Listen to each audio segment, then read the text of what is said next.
So welcome to Wine and Wisdom for this week. This week is Parshat Vayera. Exciting Parsha, lots going on. In general, don't quote me on this, but I like Chumash Bereshit. I like the beginning with all the stories and the lessons from the stories. There's something nice about it. Instead of taking lessons from laws about karbanot, sacrifices that we've never brought, I like taking lessons from our forefathers. And we're going to do a lot of that today. This evening's lesson is titled Vayera, Leaping into Awesomeness. Judaism Post-Sinai is nothing like it was before. And today we're going to take a moment to talk about mitzvot and what exactly the idea is to be accomplished with a mitzvah. We're going to talk a lot about the parallels between doing a mitzvah for God and doing something for someone that we love, our loved ones, etc. But before we do so, we'll do a Parsha summary where we go over the Parsha in really, really brief, because most people here, I think, are familiar with the Parsha. If you're not, I encourage you to get acquainted with it online. You can go to chabad.org/Parsha and you'll see the entire thing there. But before we do so, please join me in making a bracha hagafen. If you have some wine, if you don't, go get some now. Baruch Ata Adonai Eloheinu Melech Haolam Borei Peri Hagafen. Amen. L'chaim, l'chaim. L'chaim. L'chaim, Marguerite. What are you drinking this evening? You have some l'chaim? I had some nice white wine. All right, I like it. Yeah. Enjoy. And, I'm going to be driving, so. Oh, okay. When you're driving, please turn off your video and you can just listen to it in the background. Okay, thank you. Sounds good. Actually, on the phone, there's an option to just swipe right, and then the whole thing turns into driving mode, which is actually really, that's really safe. Okay. So a very, very brief Parsha overview. Vayera is the fourth Parsha of the entire Torah and of the book of Genesis. In it, we get to live with Abraham Avinu. Last week, for the first week, we lived with Abraham Avinu, Abraham, our forefather, the entire week. And this week, we get to do so again. And it starts off with God revealing himself to Abraham for the first time. So whereas last week's Parsha, God speaks to Abraham for the first time, this week, he actually reveals himself, whatever that means, that Abraham saw God in some form or another. And it starts off with God revealing himself to Abraham because he's visiting the sick. In this week's Torah portion, we get a lesson from God. In other words, we learn from God that even God himself visited the sick. He visits Abraham because Abraham is still recovering from his Brit Milah, his circumcision.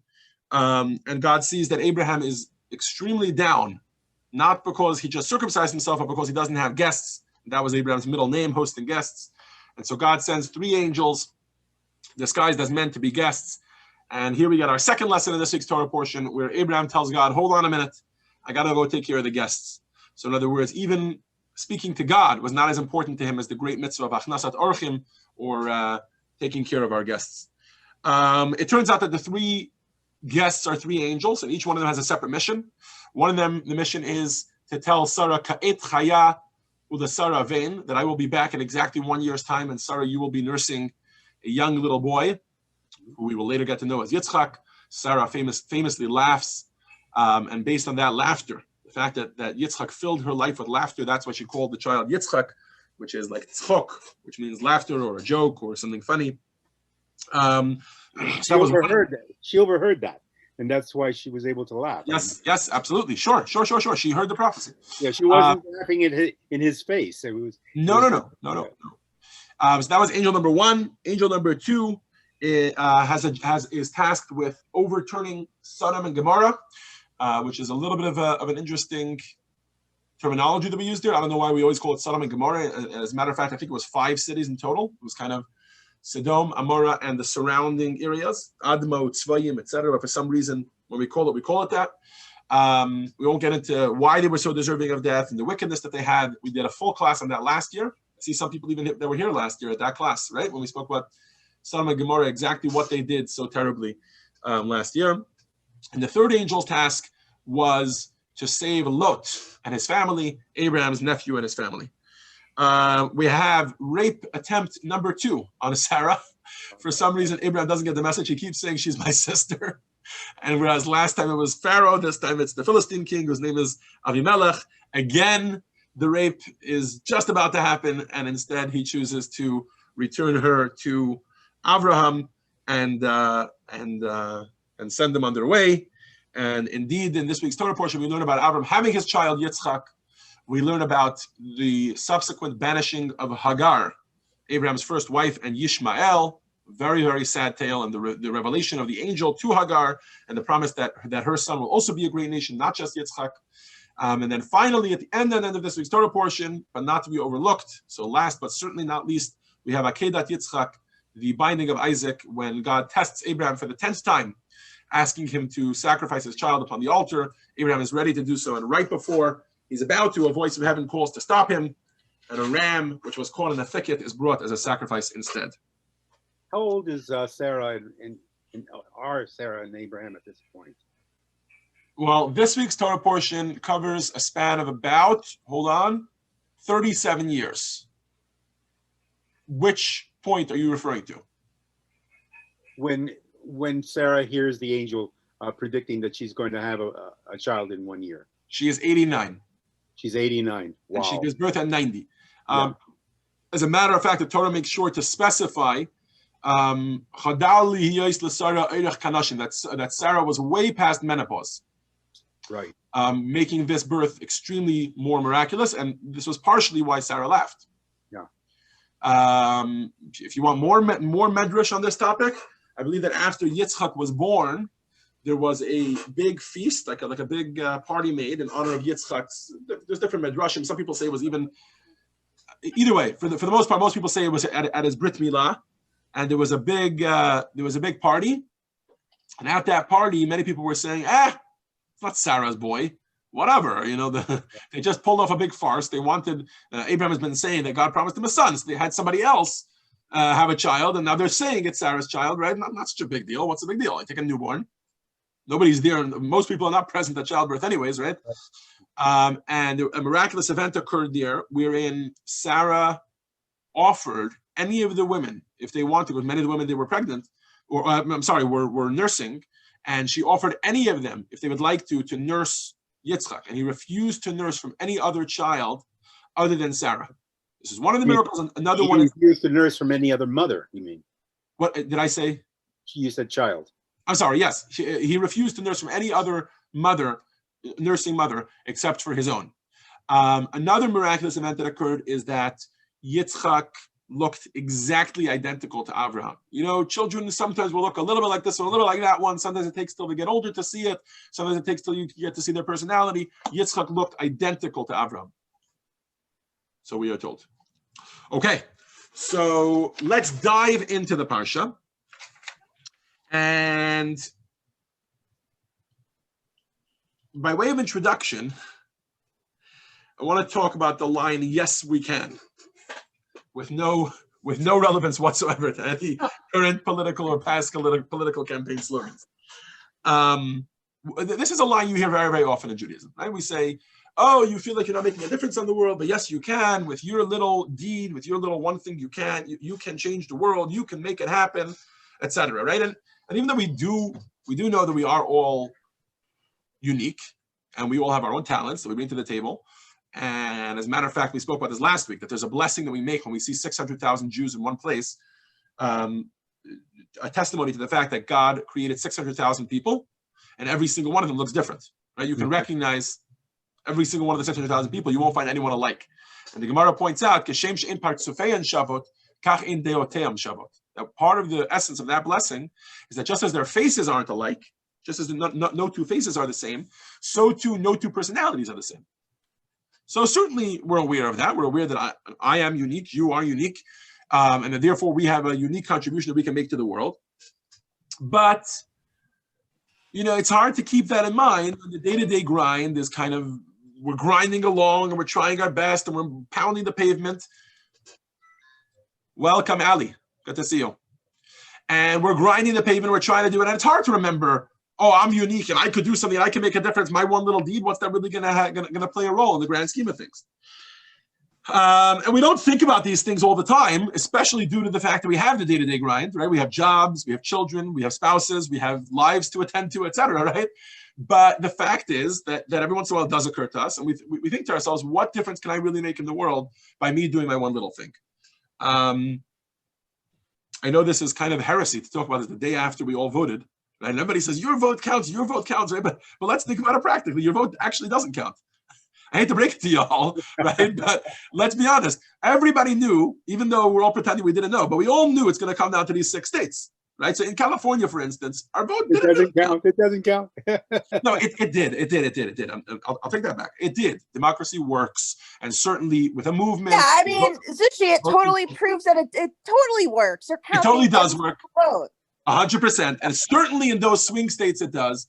But I guess the point that I'm making is that simultaneously, while it is having an effect, it's also easy, very easy to get caught up in like, is anybody really going to know if I voted or I didn't? Like if I don't vote and don't lend my voice to this conversation, whatever. So I'll just be one person. Certainly not everybody could do that.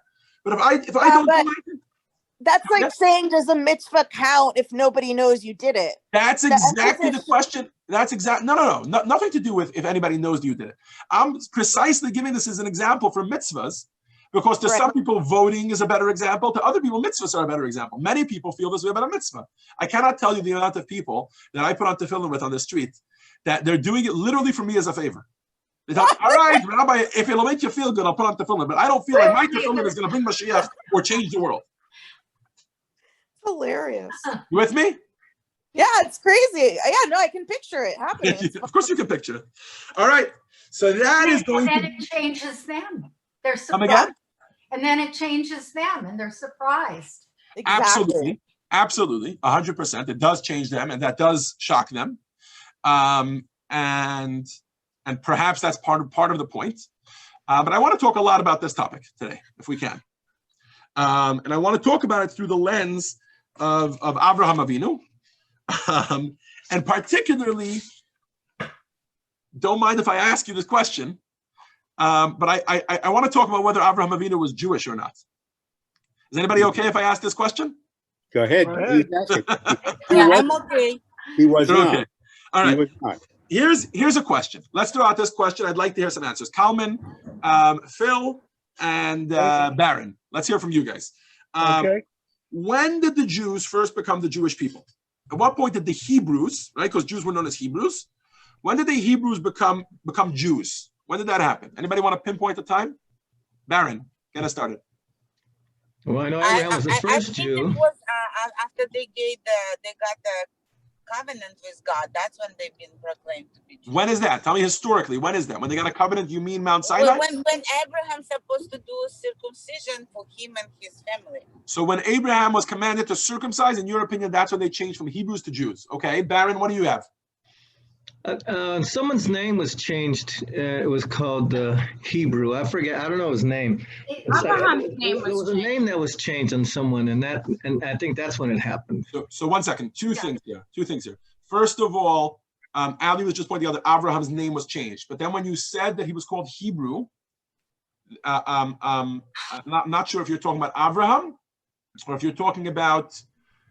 I feel like Yosef is the first one that's called Ivri. Ivri, which is the Hebrew word for Hebrew, I think he's the first one to be called Ivri because he was Me'aver HaYarden, the other side of the Jordan. But I could be mistaken. Could be Avram was called that as well. Kalman, what do you have? When do you think the Jews started being called Jews? Well, two things. I would say that as a nation at Har Sinai, when God says to them, "Ve'atem tihiyu li mamleches kohanim v'goy kadosh," as a nation, then that I guess they were solidified as a Jewish nation. However, okay. So 1 second before you move on to point number 2. Just to translate that quote, there's a verse in the Torah that says that with regards to Mount Sinai, to the whole, becoming a nation thing, it says, "V'atem tihiyu li mamlechet kohanim v'goy kadosh," you shall be for me a kingdom of priests and a holy nation, and that's kind of God making the Jewish people his nation. Okay, but you were going to He made that promise to Abraham, didn't he? He made the promise to Abraham that they're going to be a nation. They're going to be a great nation. But and he kept the Torah, correct? Before, even though we didn't have the Torah, our patriarchs all kept it. Absolutely, we're getting to that. That's precisely one of the things we're going to get to today. So doesn't that make him a Jew? Let's talk about it. There's a lot to talk about here. We're actually going to see that there's it's not just us that's conflicted about this. It's actually all the commentary, and we're gonna pile them up on two sides. But Kalman, you had a second point. the second point I was going to say is that when a person is makabel on themselves Ol Malchus Shemayim and Ol Mitzvos, that's enough for them to be considered Jewish. Even like long ago, Gerus, that's all it really considered of is just the acceptance of Ol Malchus Shemayim and Right. to do mitzvahs. So you're pointing out that as part of a conversion process, I mean, there are also other points. You have to go to the mikveh, and for a man, you have to circumcise yourself, etc. But you're pointing out that the main part, which is actually the issue that that the Orthodox world has with non-Orthodox conversions, is that the main part of conversion is accepting upon yourself kind of the yoke of heaven, kind of the obligation to do mitzvahs and Torah and follow Hashem's way. That's the main part of converting, which is a very, very powerful point, because we're having an ancient conversation now, and you're saying, hey, this same conversation applies today. What makes someone Jewish, right? If someone's not Jewish and want to become Jewish, what makes someone Jewish? That's a very good point. Marilyn, you want to contribute here? So you. Oh, I was just saying that when Jacob became Israel, There you go. then we became the people Israel. Very good. So the term most used for the Jewish people in the Torah is called Bnei Yisrael, which means the children of Israel. And that only starts, like you mentioned, after Jacob becomes Israel. And maybe, Baron, this is what you were referring to, the change of his name from Jacob to Israel. Is that what you meant? But possibly that's when we become the Israelites. I was asking just about Jews, but the truth is we're talking English words here. You're like, come on, the concept. Okay, so we have a few different moments in history when this could have happened.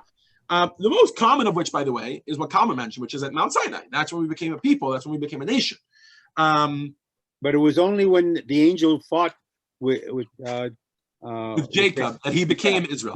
That he became Israel. That's the first that he became Israel. The recognition that he was a true. Absolutely, which has a lot of significance, which we can talk about when it comes to that parsha. But for today, I want to focus on the fact that this actually becomes a halachic discussion, believe it or not. In other words, let me ask you a question. For the men on here, if your daughter wanted to marry Abraham, okay? If your daughter wanted to marry Abraham, would you be okay with her marrying Abraham, or is she marrying out of the faith? And the same for the women. If you wanted to marry Abraham, would you be okay with that, or would you be marrying out of the faith? That's kind of part of the question here, just to kind of solidify this whole thing and to just show, because we like to think of Avram as the first Jew, right? We call Avram the first Jew always. And obviously we're not just talking Avram, we're talking about his entire, cohort and his children, and his grandchildren, and his servants, and his family, and everyone that was with him. I mean, I'd be okay with it. He was a rich man. You'd be okay with it because he was a rich man. As long as he can afford the dowry, you're okay. Very good. But he's wealthy. Also, there were no other Jews at the time. What was that, Phil? There were no other Jews at the time, so this mythical daughter couldn't exist to worry about being Jewish or not. Well, first of all, he had no daughters. but assuming our daughters, how you ask them right. if they would let their daughters marry him, like there were no Jews anyway. Right, exactly. And what you're trying to say, it's right? Obviously a theoretical question. It's just meant to drive home the point. Well, I would definitely let my daughter marry him because he had conversations with God. He was in with God. You're saying you just feel like he would make a darn good son-in-law. You're saying. Right. I mean, he talked to God. God talked to him. God respected him. Yeah, I'm with you. I would let my daughter. I would let my daughter marry Abraham. Absolutely. But let's dive into this. Why is this a halachic conversation? Okay. So text 1 is one proof. Of course, as always, I'm behind on the slides, so we were supposed to look at this at some point during the conversation up until now. I think she needs coffee. What was that? I think she needs coffee. Well, I think the idea is to go from normal to extraordinary. But let's start with text 1, which is an interesting commentary by a man whose name was Rabbi Yishmuel Yafi Ashkenazi, otherwise known as the Yefei Torah. And the Yefei Torah is a commentary on the Torah. Not like the more, it's not Rashi, it's not like the most common ones, but fairly common commentary on the Torah. Ali, you want to get us started here? Go for it. If Jacob had the legal status of a Noahide, then surely he would not violate the prohibition against incest found in the 7 laws of Noah. The matter then can be resolved simply. Jacob was a Jew, and the justification for his marriage to both Leah and Rachel is that technically they were not sisters. As a rule, a convert is considered born anew. The practical implication is that this newborn Jew no longer retains their family status. Oh. Clearly, before their marriage to Jacob, both sisters converted, and so they were no longer considered relatives, and as such were permitted to marry Jacob. Okay, my apologies. I should have set this up a little bit more. Okay, the issue on the table is the fact that Yaakov marries Rachel and Leah. Jacob marries two sisters. This is a big deal, and everybody goes all up on it. The reason everybody goes all up on it, it has nothing to do with the fact that we don't marry two sisters today. Okay, just to clarify, halachically, we are perfectly allowed to marry two sisters today. It's only because of Acherim, Rabbeinu Gershom, because of this special enactment that was made by a rabbi who had more than one wife, who decided this is not a good idea, polygamy is not a great idea. And so he banned it, and ever since that it's been banned. This is over, this is embarrassing. I can't remember. Over 1,000 years. It's 100 or 1,000 years. 1,000 years. 1,000 years. There we go. That makes more sense. Okay. But where does it say that they got converted? One second, Margaret. We're not holding it. So just to take this step by step.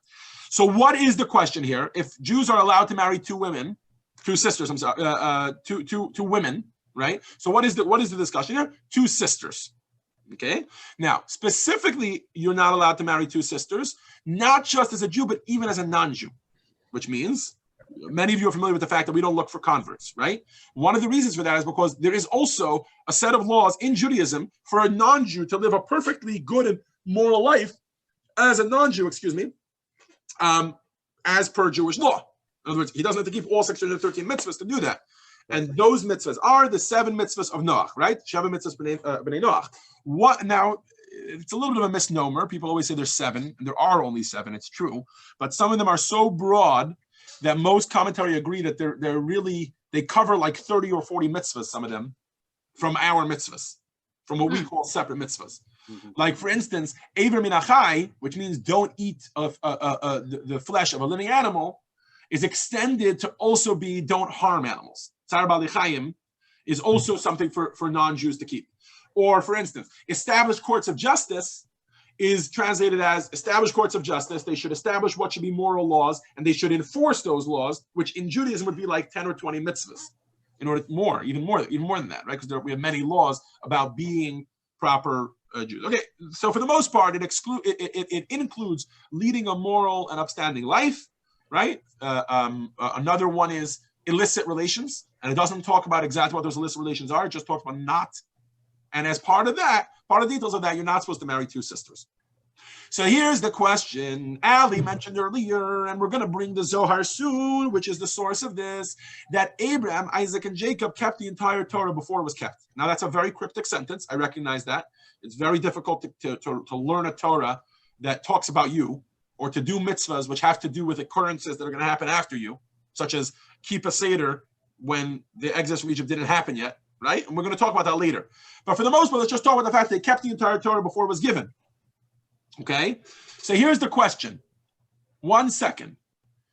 If Jacob is not Jewish, right, he's giving the Torah, but he's not Jewish, so how does he have the ability to marry two sisters? Isn't it against the 7 Noahide laws?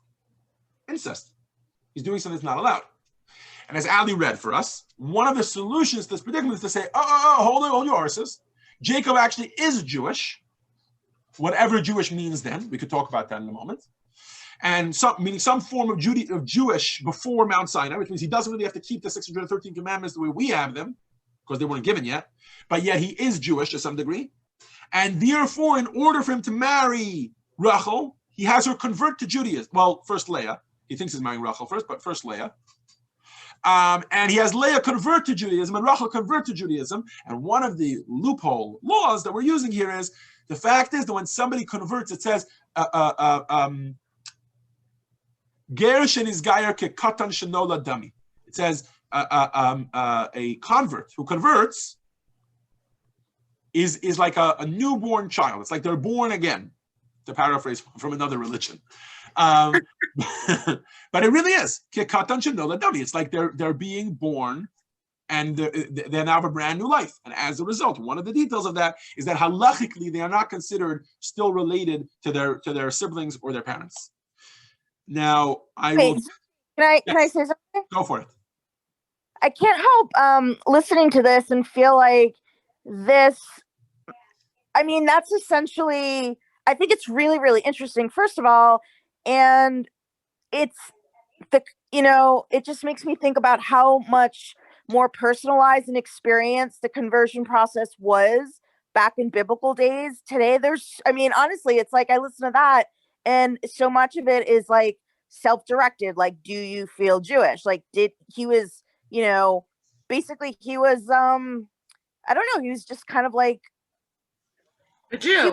he was like a modern Orthodox guy. What's your question? Your question is what makes him Jewish? I'm not understanding the. No, it just seems like, but it seems like in a way there was a leniency back then that doesn't necessarily exist today. First of all, there are many leniencies that he's going to have because Sinai didn't happen yet. He doesn't have 613 commandments. He only has 7. Yeah, that's what it's like. So much easier. It was so much easier. There are people who are confirmed. There are rabbis who will confirm if a person says that they feel they are a Jew and they give the reasons why.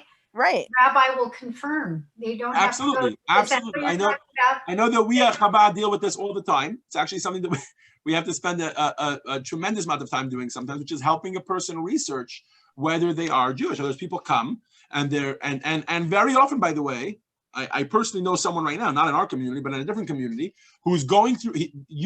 Most people in this chat would consider him fully Jewish, counted for a minyan and everything. I mean, he davens 3 times a day and the works. You know what I mean? And he did some research, and it turns out that there's a little bit of a doubt somewhere up there with him. And he's converting, kind of just in case. Yeah. How would you not know? Like, why would you think you were? If you weren't? How do you not know? I'll just share with you because I didn't say his name and he's not really from this community. I can share some of the details of the story. I'm not getting too personal. Okay. His father is completely Jewish. His mother grew up Jewish, and it turns out that his grandmother, they're not entirely sure. In other words, there's reason to believe that his grandmother was not Jewish. And when they started to dig for documentation, it turned out to be glaringly missing. In other words, everybody else had ketubas except for his grandmother. Everybody else had, and there was like tons of documentation missing. Now, this doesn't mean he's not Jewish. No, for instance, no rabbi would tell him, all right, go and drive on Shabbos, no problem, because and don't keep kosher because you're not Jewish. They all said you still need to keep. He's kind of stuck. It's really, to be honest, it's not going to be that big a deal for him because he's already keeping everything, and he has been for many years. So it's just kind of like Marilyn said, just a confirmation. He's just going to be converting just in case. He's going to go to the mikveh. He's going to be tested on all the laws to make sure, and then he's going to go to the mikveh and accept upon himself all the Torah mitzvahs, which shouldn't be that difficult for him. But the fact is that he can't say he's not Jewish 100%, but he can't say he's Jewish 100% either because there's a clear gap in his lineage. I mean, whatever. There's obviously reasons. I don't want to get too personal to this. So that's just so. I would be in such existential. I would be in such existential crisis. Absolutely, I think it's a tremendous testament to him that he's choosing to go forth with this. But we're getting a little off topic. I did want to share one thing, which right before Melina, you had asked your question. I want to share one. Stop, Zizi. What? I'll be quiet. I'm just gonna listen. No, please don't. Please. I'm kidding. I'm kidding. If I wanted people to just be stoic during this lesson, I wouldn't have people drinking wine. You know what I mean? Yeah. No, I'm totally listening. Wondering if I was the only one who brought wine. No. I have wine right here. Okay. If I didn't have wine, I couldn't hold my own. You know what I mean? Like I need to fight fire with fire. Anyways. Arnold has wine. Arnold has wine. Okay. I think Kalman usually drinks stuff that's much harder than wine. Am I right, Kalman? Yeah. What are you on tonight? I have a good Canadian rye whiskey tonight. All right. Oh, that sounds good. There you go. I hope you didn't make a hagafen though, but you should make a shako with this. At this rate, we're not going to finish the class, so let's move along here. So I was just going to mention that I once met a convert to Judaism who was from Chile, and this is not a guy. He wasn't Jewish at all, and he chose to convert. Okay, great. He went through the whole process, 2 years. I always lift my hat, not my yarmulke, but my hat to people like that. It's a tremendous journey they go through, and I'm jealous to a certain degree because I don't know that I've ever gone through that journey with my Judaism. But either way, he converts to Judaism. I know him for like 5 years after that. And then one day there's this Chilean, what was it? There was a Chilean earthquake. Chile was really on the map for a while. It was like in a year, they had the miners and they had like a massive earthquake of some sort. Am I right? Yep. I think so. Yeah, it was a massive earthquake. Yeah. So that it was like an 8 point something, right? It was a very big one. Yeah. Anyways, so it was that weekend. So I gave him a call, or week, I don't remember exactly when it was. I gave him a call. I said, "Hey, buddy, how's your family?" And I kid you not, he goes to me, he says, "What family? Oh, my father and mother? I'm not related to them anymore. I converted." I said, "Buddy, you got to get your priorities in order. You're right. Halachically, you guys are not related anymore. But in terms of the mitzvah of kibbud av va'em, of honoring your father and mother, you still need to honor them." Anyways, whatever. I just thought it was an interesting story and it kind of put things in perspective. But halachically, you're not considered related, and therefore, Yaakov was allowed to marry two sisters because they were no longer two sisters halachically in this regard. Okay, so here we have a proof that they are Jews, right? Are they born again Jews? They were, yeah, exactly. But I prefer not to use that term, even though I know. I'm joking. Okay, so far we have one proof that they were Jewish. Okay. Proof number 2 is going to be to the opposite way. In text 2, this time I'll set it up. The issue on the table is Abraham's ability to sacrifice himself. Okay, what does that mean? If I walked over to any one of you today, okay, I'm not going to use you guys as examples, but if I walked over to any 99-year-old Jew today, all right, and I told him, "Listen, buddy, you don't have a circumcision, and it's a mitzvah to circumcise yourself. You got to circumcise yourself." He has every right halachically to tell me I am not going to circumcise myself and I'm a perfectly good Jew. Wow. Why? Because there is another mitzvah in the Torah, which is v'chai bahem. This is a cardinal mitzvah that you guys all know about. You just might not be familiar with the terminology. V'chai bahem means you should live by the Torah. And from this, our sages learn out that you're supposed to live by the Torah, not die by the Torah. There are only 3 exceptions, as many of you are familiar with the fact that there are only 3 mitzvahs in the Torah we're supposed to put our lives at risk for. And they are idolatry, meaning serving idolatry. You should never serve idolatry, even if your life depends on it. You should quicker die than serve idolatry or deny the oneness of Hashem. Number 2 is Gilei Arayas, which means illicit relations, all the ones that are listed in the Torah. And number 3 is murder. Okay, because you shouldn't murder someone in order to save your own life. You should die and not murder someone else. Okay, great. I mean, this could be a whole class in and of itself. But the fact is that if at 99 years old, which almost certainly you're putting your life at risk by doing such a delicate procedure as a circumcision, you should better not do it. In other words, if you would ask any Rav in the world, they would tell you, don't circumcise yourself. So the question on the table here, and Kalman, if I could ask you to read for us, is how could Abraham circumcise himself? So text 2 is from Rabbi Eliyahu Mizrahi.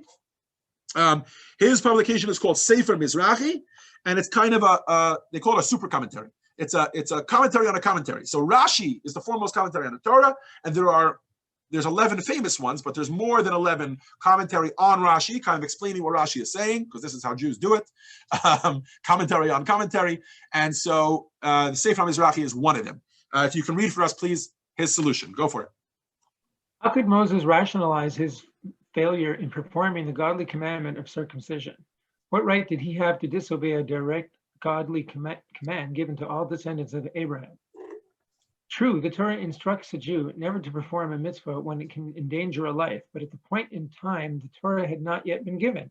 Our forefathers did indeed have extensive knowledge of the Torah and fulfilled all of its commandments. Nevertheless, they would have been able to keep the Torah only as an added measure of scrupulousness, but not as a means of shirking the commandments they were explicitly commanded.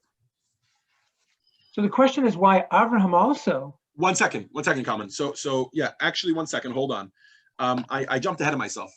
Well, we're going to talk about Abraham in just a moment. For now, we're talking about Moshe. Okay, so let me give you the background here. Moshe Rabbeinu ran away from Egypt after growing up in Pharaoh's home. Most of you are familiar with the background story to Moses. He's a pretty famous guy. And he runs to a city called Midian. He marries a woman called Tzipporah, who is the daughter of Jethro, the first convert, right? And eventually he starts to make his way back. But by the time he makes his way back, he has one child and a second one on the way. And the child is born along the way. And he is following an express command by God to go to Egypt, because this is after the burning bush and everything, to go to Egypt and remove and redeem the Jewish people from Egypt. One night on the way, while his wife and newborn child are staying at an inn, an angel comes to kill Moshe. Okay, so the Medrash tells us. Moshe's wife, Tzipporah, realized that he was being punished for not circumcising their newborn son. So she quickly performs the circumcision herself using a rock, by the way, saving Moshe's life. And our sages are trying to figure out, including this Eliyahu Mizrahi, why would Moses not have done the circumcision on his own? Okay, and this is one of the reasons that's given. How could he possibly circumcise his child, right? If he has an express order of v'chayba that you're supposed to live by them.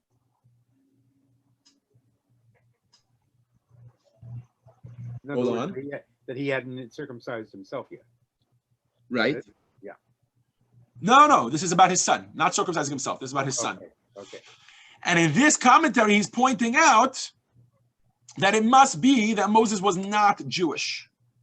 Why? Because if Moses was Jewish, right? You only hear this at Wine and Wisdom. Moses was not Jewish. Okay? So first we attacked Abraham, now we got Moses on the table here. At least in Mount Sinai. At least in Mount Sinai. What was that? Ouch. Ouch, I know, right? So he comes to the conclusion that Moses must have not been Jewish. Why? Because if Moses was Jewish, then he would not have been obligated to circumcise his child. Why? Because he would have circumcised him, and then they would have been traveling. So this would have been dangerous for his child, and therefore he would have not been obligated to circumcise his child, right? Just like, by the way, this is a law you guys are all familiar with, right? If a child is born and their bilirubin test comes back high, right? And what we call the child being yellow, then we don't circumcise them, right? Why? Because of this law. You're supposed to live by the mitzvot and not die by them. That actually happened to my niece. Her baby was jaundice. Absolutely. They did the circumcision last minute on the 8th day. Oh, so there you go. But Marty and I weren't there. They didn't ask us because it was so last minute. And they didn't it was think on it a should be Shabbat. on It was on Shabbat. Oh, wow. And they didn't want us to travel. Wow. Okay. I know. Why are we jumping up to The whole Moshe's story. Hold on. Kalman, the reason we're jumping up to Moshe's time is because we're treating the entire period pre-Sinai as the same for now. Wait, excuse me, guys. Excuse me. Hold on. I have to stop because there's been so much discussion. Yes. And my question was not answered. So Abraham was Jew? We're not sure if Abraham is Jewish or not. Okay, that's it. Thank you so much. We're still not sure. We're getting there. We're holding there. So, Kalman, to answer your question, hey, she left. Okay, Kalman. I hope she wasn't offended. Anyways, Kalman. So we're treating everybody pre-Sinai as the same here. Does that make sense? Ask the same question. How come Abraham Avinu could have been commanded to give himself a bris milah? Absolutely, same question. So that, if looking at it from this perspective, we would have to say Abraham was not Jewish. Right. Okay, so this is the conversation table. In text 3, we get a much more direct commentary. We're almost done with the two sides, by the way. In text 3, we get a much more direct commentary. Arnold, you want to read for us? This is the Ramban, famously Nachmanides. Go ahead. From the moment Abraham entered into the covenant with God, he and all his descendants were henceforth Jews and no longer considered Gentiles. Okay, so he says, somebody mentioned this earlier, that from the moment Abraham took a Brit Milah, he entered a covenant with Hashem. From then on, they were Jewish and not non-Jews anymore. That was kind of the moment. There's a lot more discussion around this topic. The above is only, what we did till now is just a little sampling. But whatever. There's lots of proofs and anecdotes on both sides. I'm just trying to give you a taste of it to this first Jew question. What exactly it means. Isn't it also a different thing to do a mitzvah when you're actually commanded by Hashem? Ali, great stuff. Perfect segue. Thank you. We're literally going to bring that Gemara. We're literally going to bring that Gemara if you can stick around. Yes. So text 4 is again. This time we have Rabbi Yehuda Rosanes, or the Prashas Drachim, another pretty famous commentary. Baron, you want to read this one for us? Yeah. Truth be told, this argument stretches all the way back to Talmudic times. Each opinion mentioned above has great backing to their claims. The Talmud supports the view of Nachmanides and Yefeh Toar, while the Midrash supports the French scholars and the Re'im, Rabbi Elihuya Marchai. These are many of the ones that we mentioned till now. The Re'im is Rabbi Eliyahu Mizrahi. Okay, so he's kind of summing it up for us. He's like, look, there are two sides, but if I may ask this class, okay, if we can simplify it a little bit by saying that everybody before Mount Sinai was Jewish too. Okay, in other words, let's take the perspective of from the covenant with Abraham, everybody was Jewish. Okay, Metaphorically. Come again? Metaphorically. Metaphorically, possibly even more than metaphorically. Okay. I say yes. Yes. I Okay. say yes too. All right. I vote yes. So here's the real question. Here's the real question I want to get to. Okay. So if everybody before Mount Sinai is Jewish, so now the question really becomes: so what did happen at Mount Sinai? Right. I got you guys all to agree that everybody before Mount Sinai was Jewish, but yet at Mount Sinai is when we became a people. Right. That's when we became a nation. But what was the pasuk you quoted, Kalman? Now you're going to be a holy nation. So what really changed? So everybody's going to tell me mitzvahs, right? Yeah. They died. Everybody's not sure. They're like, I wasn't going to say mitzvahs, but fine, Rabbi, if you want to put that in my mouth, no problem. The luchot. Reaffirmation. One at a time. Sorry, Marilyn, go ahead. Okay, I think it was a reaffirmation of. Okay, but to me, that doesn't seem like it warrants a whole holiday. Shavuot. I'm like, whatever, a reaffirmation. Didn't they get all the laws in Leviticus?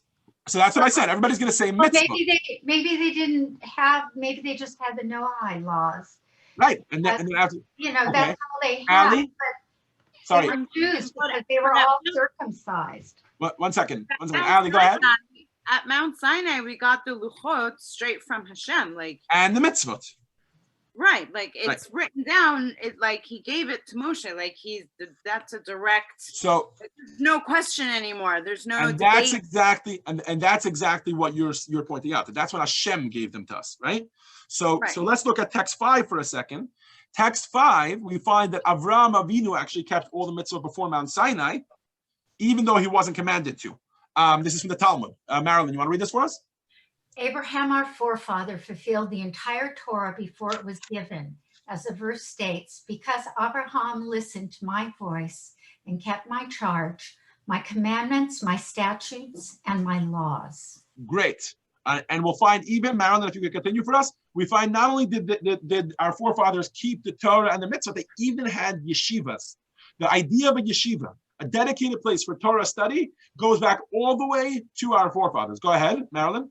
Rabbi Hama, son of Rabbi Hanina, said, from the first days of our forefathers, they were never left without a yeshiva. There was never a time in Jewish history, and as a Jew in 2020, my immediate reaction, because I never talk about so long ago in ancient history, my immediate reaction is to say, despite the Holocaust, despite the Spanish Inquisition, that's true. But let's add to that, despite the slavery in Egypt, even then, there was always a yeshiva, a place where people were studying Torah in a dedicated way. Okay? So now this leads us to the question, what happened at Mount Sinai? And we have the answer already, thanks to Ali and Ayla and a few others, which is that what happened at Mount Sinai is that we were commanded to do the mitzvahs. In other words, there was kind of a volunteer process until then, and after that we were obligated, right? Now, here's my question to you. I got to choose somebody. I got to pick on somebody. Ali. Yeah. Two scenarios. Scenario number 1, okay?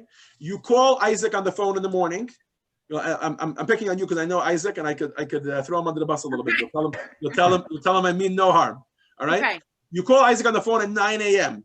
You tell him, Isaac, listen, it's a crazy day today, and we need dinner. And the only way we're going to have dinner is if you can go to Cambridge Farms at 5 o'clock, because I know you're passing there. Anyways, you can pick up to go dinner and bring it home. That's the only way we're going to have dinner at home. 11 o'clock, Isaac calls you for whatever reason, for something else. He needs something from you, and you tell him, Isaac, did you get the dinner yet? He goes, no, not yet. Okay. 3 o'clock, for whatever reason, you text him, he's texting you, whatever, and I say, Isaac, did you get the dinner yet? He goes, no, I didn't get it yet. Please remind me, I'm going to make sure to get it. This happens 6 times. You ask him to get it. You call him at 5 o'clock. I know this doesn't sound the way the story is going, but the dinner is there. Okay? And you have the dinner, and you're happy because you asked to get the dinner, and the dinner is there. And you asked them 6 times, the dinner is there. Great. Perfect. Beautiful story. Let's contrast that with this morning. Okay? This morning, you rushed out of the house. You had such a crazy day. You didn't even think about dinner. Isaac is sitting in his workplace. He takes a look at your calendar and he says, oh my God, Ali has back-to-back meetings all day. There's no way she's going to have time for dinner. You go all the way till 5 o'clock without even thinking about dinner, okay? You come home, and as you're closing the door, you're like, oh my God, I have no dinner plan. You walk in the house, and there's a beautiful 3-course dinner from Cambridge Farm sitting on the table. Which one of these stories expresses Isaac's love for you more?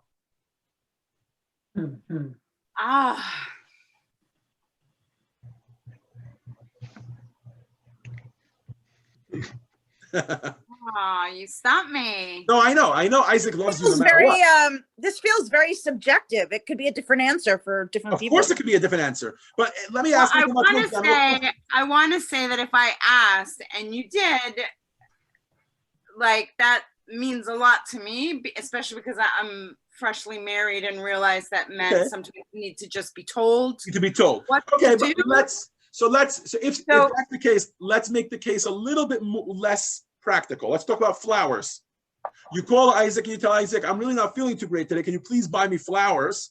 And he buys you flowers. Or you just come home and he knows you had a bad day and there's flowers there with a little note that says how much he loves you. Okay, I think it's more special that he does it without me asking. Okay, and that's what I'm trying to get to. For the most part, we consider it more of an expression of love when somebody does something for you without them asking. And yet in the Gemara, text 7, the opposite. Exactly. In the Gemara, go ahead, Kalman.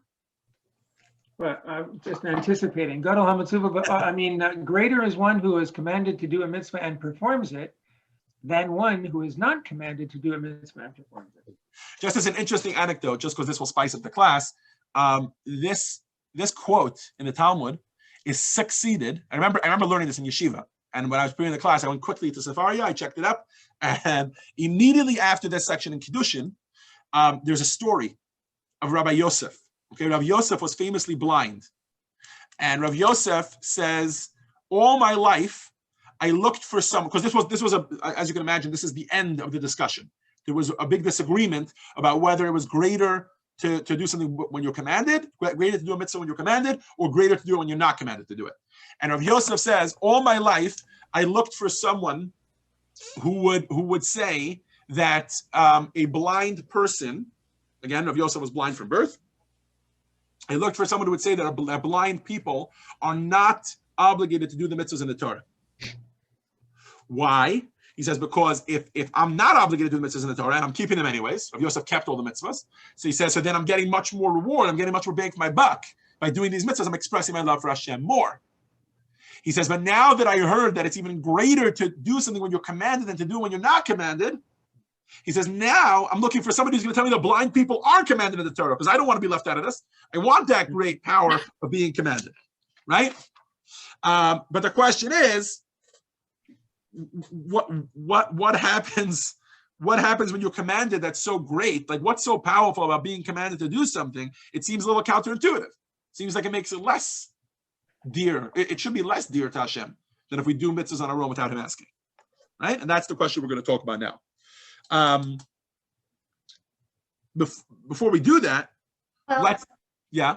I think that if someone is commanded to do something and they do it, they may not want to do it, but they do it just because they are commanded. They do it anyways. Okay, that's to do.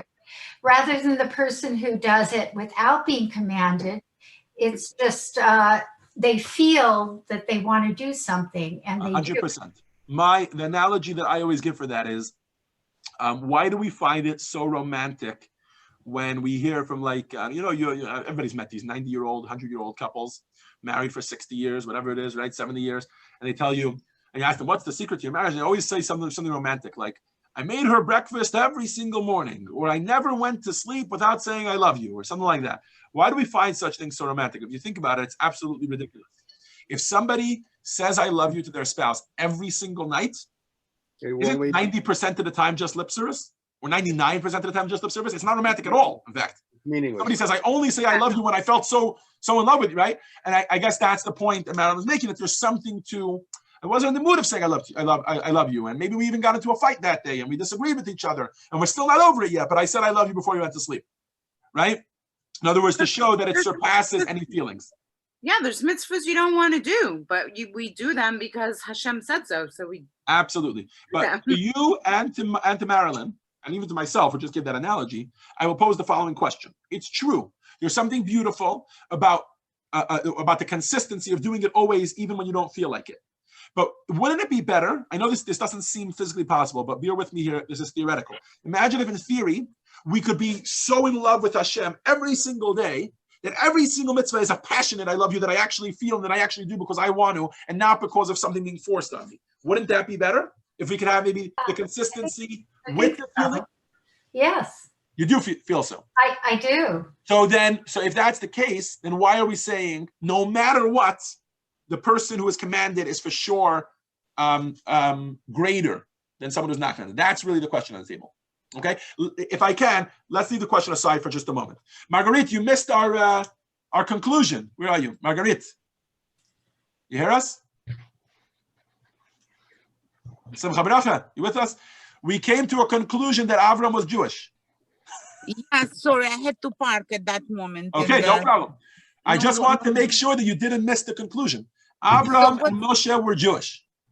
Hallelujah, Baruch Hashem. Thank God. I don't have to be in discussion. All I need to have what's a team summary. Okay. Let's go. Why? Hashem loves the discussion. Hashem loves when we sit and discuss this. Okay. So in text 8, we're going to start to talk about the mitzvahs that Avraham Avinu did, okay? And I promised this earlier. If you think about it, it makes absolutely no sense. Think of Avram sitting at the Seder, and he's discussing, imagine him putting charoset on the table to remember the bricks and mortar, because when they went out of Egypt, Avram lives 200 years before the Jewish people even go into Egypt, right? So the question is, what's going on here? Right? So text 8 starts to shed a little bit of light on this. Melina, you want to read for us? Can you? I don't know where you are there. Is she there? Yeah, she's there. Hold on, you're muted. You're muted. We can't hear you. Melina, we can't hear you. It's a long story, but I'm No wearing problem. my contact lenses. I'd rather not read. That's okay. No, but I want to explain why. Okay, go ahead. It's because I'm wearing my contact lenses and they're, Okay, Zusha, I can read. yeah, I can't see that close. Right. Okay, no problem. Marguerite, go for it. How did our ancestors perform the mitzvah? Tefillin, for example, contained parchment scrolls recounting the miracles and stories of the Exodus from Egypt. How then could they have worn tefillin when Exodus has not yet occurred? The same can be asked of the mitzvah to eat matzah on the Passover and live in Sukkah on Sukkot, which respectively commemorate our hasty departure from Egypt, and the huts we later dwelt in while traversing the desert. Thank you. How would it be possible for these acts to be performed before the events they commemorate? Therefore, we are compelled to say that their Torah study and mitzvah performance were not focused on the material. Instead, they aimed to connect spiritually and emotionally to God. They performed each specific mitzvah to bond with God in each unique way. The mitzvah of tefillin, for example, represent the quest to live according to the dictates of the mind, while taming the temptation of the heart. So laying tefillin for our ancestor means attaining its spiritual significance. Any accompanying physical act was only to express the specific mitzvah endeavor they were working on and experiencing. Okay, thank you. So just to summarize here, imagine that every time you do a mitzvah, choose your favorite mitzvah. Every time you do that mitzvah, there's a couple things happening. Most of them are spiritual, right? You might be doing a physical act, right? You're shaking a lulav back and forth, or you're putting tzedakah, or you're whatever it is, right? Or you're putting on tefillin, you're lighting Shabbat candles. But the fact is, there's a couple things happening on a spiritual level, much more than on a physical level. Number one, spiritual energy. There's some sort of spiritual energy. We always talk about sparks. That we uplift sparks. We bring down light into the world. We're lighting up the world one mitzvah at a time. What's going on here? Light is a metaphor for godly energy. A mitzvah is a way of connecting with God, and it kind of draws down some sort of godly energy into the world and brings down here whatever it is, right? And I'm specifically not getting into details here. On a similar level, psychologically, there's something that goes on. Again, this is spiritual, right? You have your emotions, your neshama, you have your own spiritual, side to you.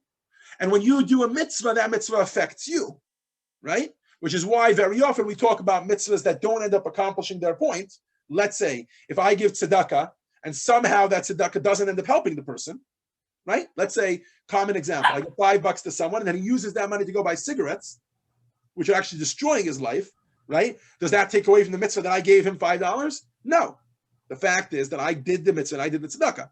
Now, does that take away from the fact that I didn't help him? It's true, I didn't help him. And maybe there's a way that I could have helped him better by instead of giving him $5 for cigarettes. But there are different aspects to tzedakah. There's helping the person, and then there's what the tzedakah does to you, right? Which is why we know that tzedakah is not always altruistic, right? Tzedakah turns you into a giving person. Tzedakah changes your neshama, etc. Okay, so our ancestors didn't sit down and do things or think about things that didn't happen yet. They did all of the mitzvahs, only the spiritual side of them. Okay, I know everybody wants an example. Let's see one. Text 9. Baron, go for it. Jacob took himself moist rods. Hold on. This time I remembered in advance that I need to set it up. So this is in Parshas Vayera, and a couple more parshas. Jacob is being swindled by his uncle Laban, right? Who he's trying to marry his daughter. But beyond the whole daughter switcheroo thing, he is also his shepherd, and they make up an agreement that he's going to get all of the speckled sheep. And the moment that there start to be many speckled sheep, Laban switches the deal and says, no, you get all the striped sheep, you get all the spotted sheep, you get all the black, the white stripes, or the white with the black stripes, etc. So Yaakov was no lame duck, and he would do his best, whatever the current deal was, to actually cause the sheep to reproduce in that way. One of the ways to do that was by playing around specifically with what they saw while they were being aroused and mating, and therefore giving birth to children. He was trying to do certain things in order to cause them to give birth to certain types of lambs. So go ahead, Baron. Let's see.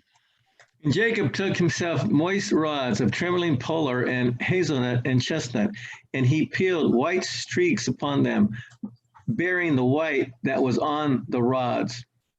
And he thrust the rods that he had peeled into the gutters in the watering throws where the animals would come to drink opposite the other animals, and they would come into heat when they came to drink.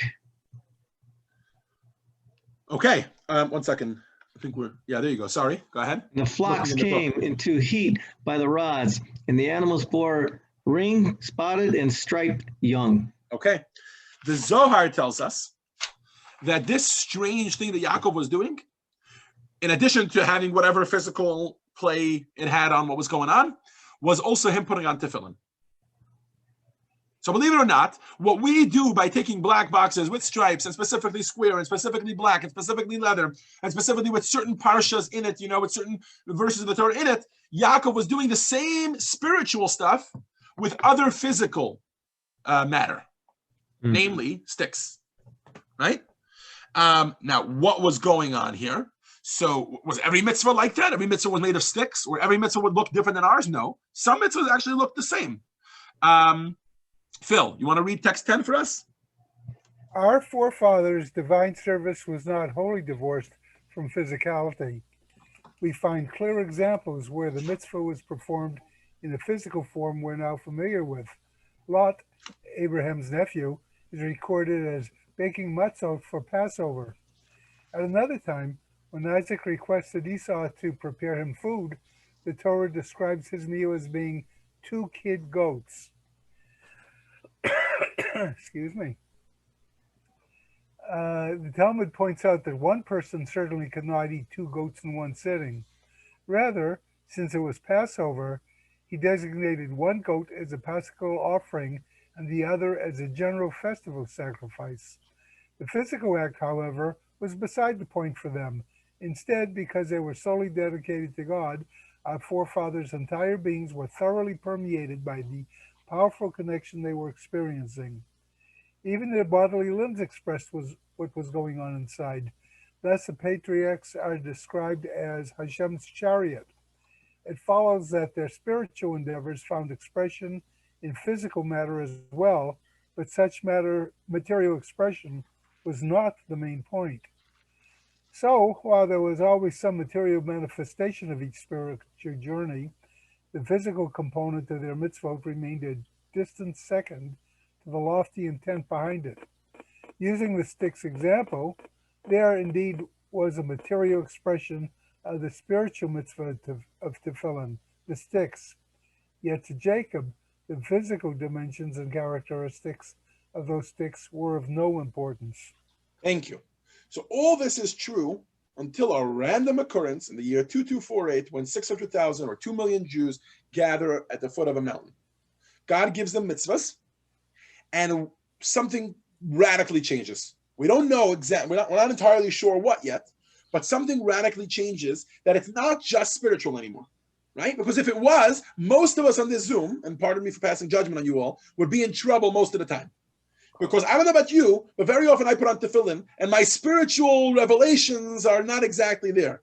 I'm more worried about I'm gonna daven. I'm just gonna ask Hashem for a good day, and then I'm gonna move on in my day, and I need to be on time, take my nachat to school, and all these other things. Again, I can only be speaking for myself, but I think that many Jews around the world are guilty of this same point, which is very often we do the physical act of the mitzvah without the spiritual. Never mind the person that I stop on the street and I tell him you want to put on tefillin, and he's just doing it for me as a favor. If I actually believe in what I'm doing, obviously I believe there's a lot more to the physical than there is to the spiritual, right? So something changed at Mount Sinai. And one of the places this is evidenced, by the way, is when it comes to what happens to the mitzvah objects. We just spoke about how the sticks, we have no historical evidence to the fact that Yaakov kept those sticks and put them in Geniza. And yet every single item ever since Mount Sinai goes to Geniza. Any Jewish item goes to Geniza. We'll read about it in Shulchan Aruch in just a moment. And just for some historical fun, up until I don't know, 50 years ago, 70 years ago, maybe even more recent than that, it was considered a full-fledged legitimate job to be a Geniza seeker, which means people that would go to these famous Genizas, Genizas where you put objects that are holy, that now need to be discarded. People would go and they would dig up Genizas from 150 years prior. They would find these precious antique items and then sell them for literally hundreds of thousands of dollars on eBay or whatever the equivalent was back then. One of the reasons this has stopped is because the Genizas have now become a little bit overblown with all of the stuff like this, like pamphlets and booklets that we print for. So most of it is part of the expression, but worthless. In other words, it has holiness to it, but it's worthless in terms of monetary value. So in text 11, we see this, and this is a unique thing that happened after Sinai, right? Text 11 is from the Shulchan Aruch. Kalman, you want to read it for us? Articles of holiness, such as the container of a Torah scroll, a mezuzah case, tefillin straps, a box into which they put a Torah scroll or a single book of the Torah, a chair upon which they put a Torah scroll, and a curtain that they hang in front of the Holy Ark are considered sacred and required burial when no longer able to be used. Okay, thank you. So clearly something changed after Sinai, and the question is why? What exactly is going on? And I'll just compound the question for just a moment. It seems to be counterintuitive. If I had to ask every one of you here, what's the better way to serve God? Most of you would probably say the spiritual way. What do you mean? If you can get all spiritually up there with God, like if you could somehow serve God the way that our forefathers did before Mount Sinai, wouldn't that be amazing to have some sort of spiritual, like, instead of like, oh, it's just physical and we do a couple things, and that kind of connects me to God, but it's right? Why is being compelled to do a mitzvah? Why does that bring more holiness into the object than when I did it on my own, A, and B, I'm doing it with much more spiritual intent, but there the object can be thrown out. What exactly is the difference between after Matan Torah? What exactly happens? So we got a lot left. So let's try to move a little quicker here. So text 12 is from... I'm sorry, Zushi, how much time we have? I'm going to try to do it in 10 minutes. Okay, 10 more minutes. So text 12 is from Rabbi Yehuda Lowy. He's the Maharal of Prague, of course, but in this case, we're looking at his commentary on the Talmud. Let's just dive right into it, and then I'll follow up. Marilyn, go ahead. Key difference is in the motivation for the performance. When you are commanded to perform a specific act and you comply, the behavior is attributed to its cause, the command. Conversely, when you perform the same act, but purely of your own volition, then the reason for your behavior can only be attributed to yourself, the one performing the act. Hold on. Sorry, I'm just going to mute some background noise. Sorry, did you finish reading? Yes. Yeah. Okay, so I'm sorry about that. I got a little distracted because of some of the background noise. So in short, what's going on here is as follows. We're saying there's something awesome about human beings, and there's something awesome about the fact that we are commanded to do something and we're doing it. Why? Because when we do,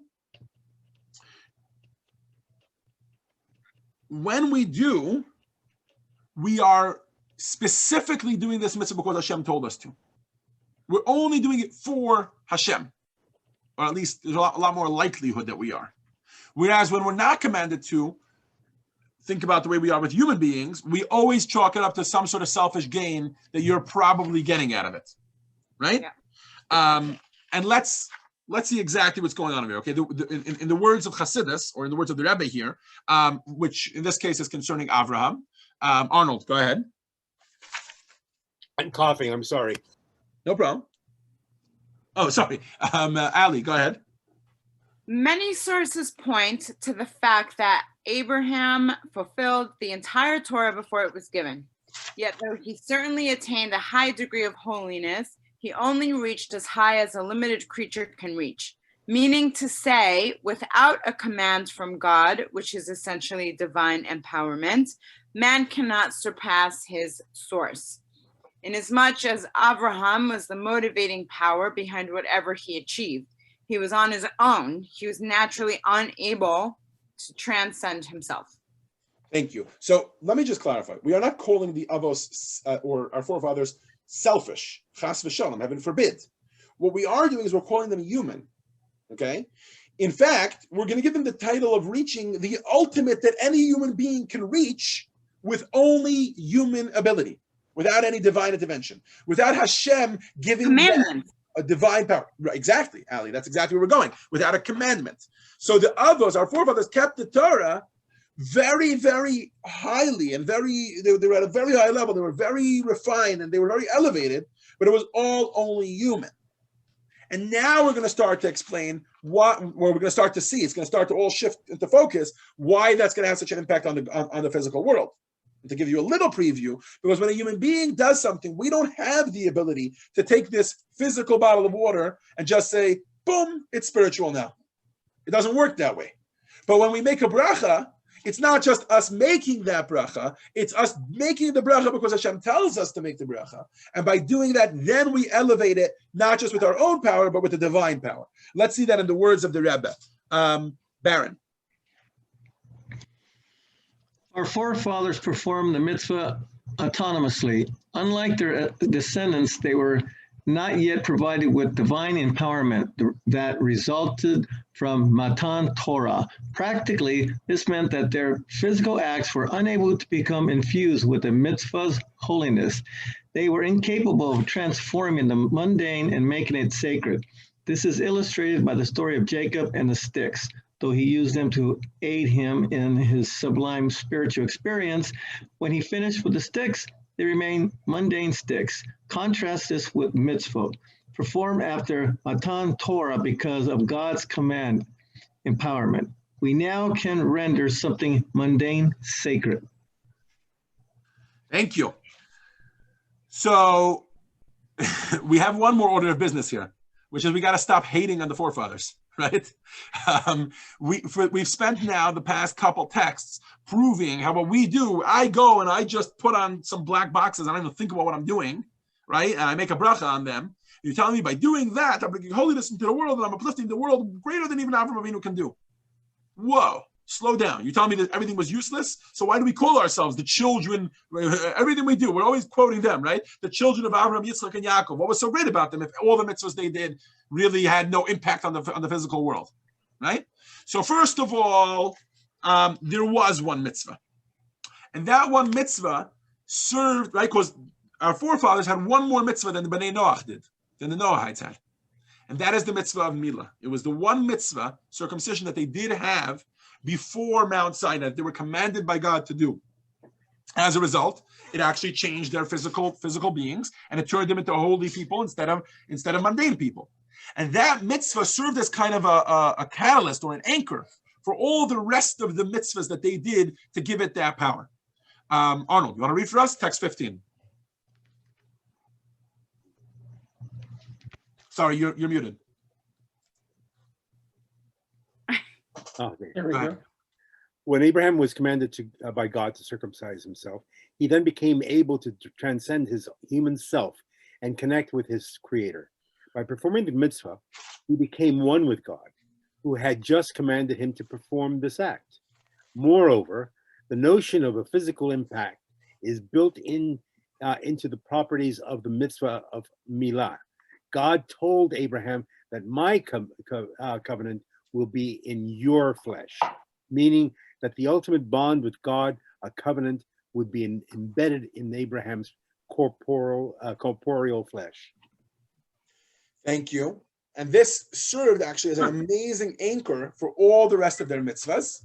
And just for fun, even though we don't really, won't really add to the understanding, but let's just end off the class with a fun situation.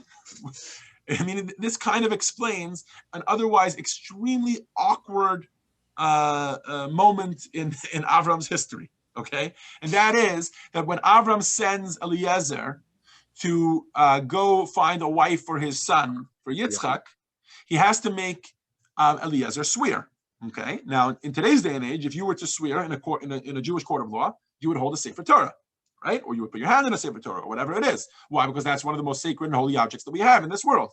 We spoke about Geniza, right? A Sefer Torah doesn't just have Geniza, it doesn't just have to be thrown into Geniza, but did you know that if you sell a Sefer Torah, even the money that you sold, first of all, you have to be allowed halachically to sell the Sefer Torah.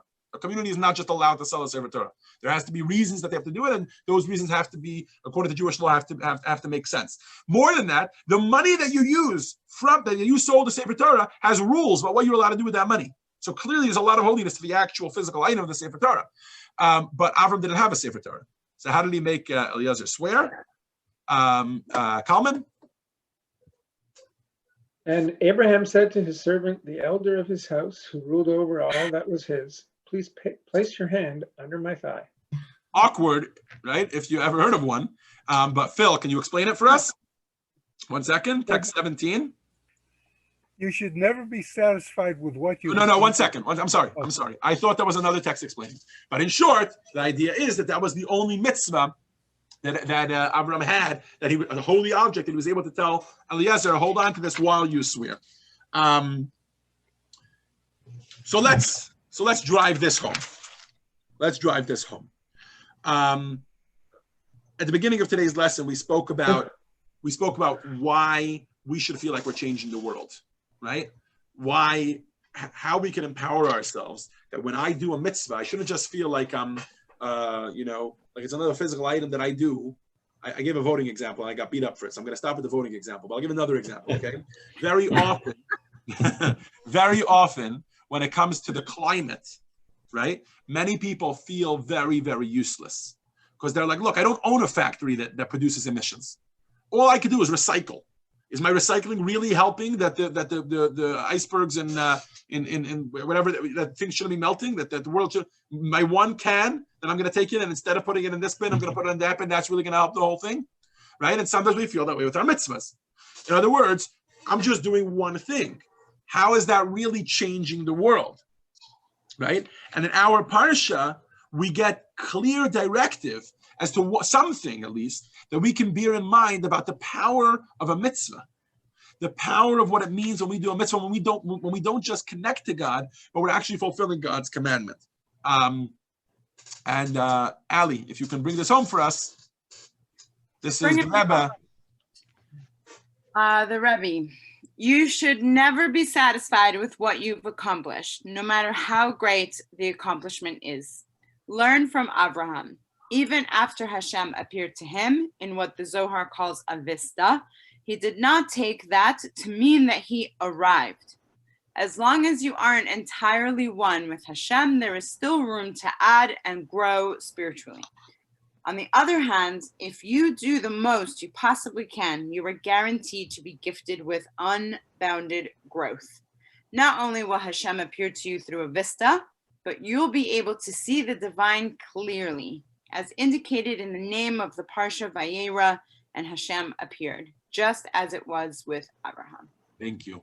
Last week in Parshas Lech Lecha, we learned about a man who at 75 years old is told to start traveling after an invisible God that he only believes in, but he's not even, I mean, he was pretty sure he existed, but we have no other proof that he existed, because this is the first time he had even spoken to God. That God had even spoken to Abraham. And then Avram does it, and he's tested over and over and over again. Follow me, you're going to have children, and then it turns out Sarah is barren. Go to this land and everything's going to be fine. It turns out that land has a famine. Believe in me, he gets thrown into fiery pits over and over and over again. And then comes the ultimate test of all. I mean, not to judge any of the tests against each other. Certainly the binding of Isaac has got plenty in and of itself. But God tells him, now it's time for you to do a Brit Milah. At 99 years old, I want you to make a physical change in your body. And Avram does it because to him, doing a mitzvah, fulfilling the commandment of a God, is an opportunity to connect with Hashem. It's an opportunity to say, look, I know that for 99 years that for 99 years of my life, I have been reaching the pinnacle of what it means to be a human being. But Hashem has given me an opportunity to surpass that, to transcend that, to now become one with the divine, and to use that to do a mitzvah, right? Mm-hmm. I almost wish, I'm saying, that we had that whole discussion about Avram at the beginning and shown how amazingly powerful that mitzvah of Brit Milah was for him, because Hashem told him to do it and then he did it. And then I would just end off with, but we have 613 of them. We have every single day, we have hundreds, if not thousands of opportunities to do a mitzvah and to transcend who we are. So you're right. And don't tell your therapist I said this, but you're right. Your act is worthless. For you just to go and do something is worthless. But for you to do a mitzvah, for you to go and do something which is not just about you, to transcend yourself, to become one with the divine, to get that divine power that will fuel it and help push it forward, that allows you to transcend yourself. And that indeed can not only make a difference in yourself, certainly, a way bigger difference in yourself than anything else can ever do. And I will say that is why, and who was it, Marilyn or Melina, somebody was mentioning earlier, the people that I stop in the street and I tell them, sure, put on film, do it as a favor for me, no problem. But you do this mitzvah. Very often, those people I end up having relationships with for a very long time. And it turns out that one time they put on film and had a very strong impact on their life. Why? Because it's one time, possibly in a very long time, that they've allowed the divine into their life, that they've allowed Hashem to power an action that they did. I'm not calling them bad people. They've been doing amazing things. I'm sure they are amazing people until they do the mitzvah. But without doing a mitzvah, all the amazing things you're doing are only human. And the moment that you step into a mitzvah, that you do a mitzvah, it's not just your object. It's not just your action, but it's an action that is, you're doing it because you're mitzvah v'aisa, because you are commanded by Hashem to do this. And therefore it's fueled by divinity. And it's allowing you to connect to Hashem. That allows you to transcend yourself. And with that, you can indeed make a very powerful impact on your own life. You will by doing that mitzvah.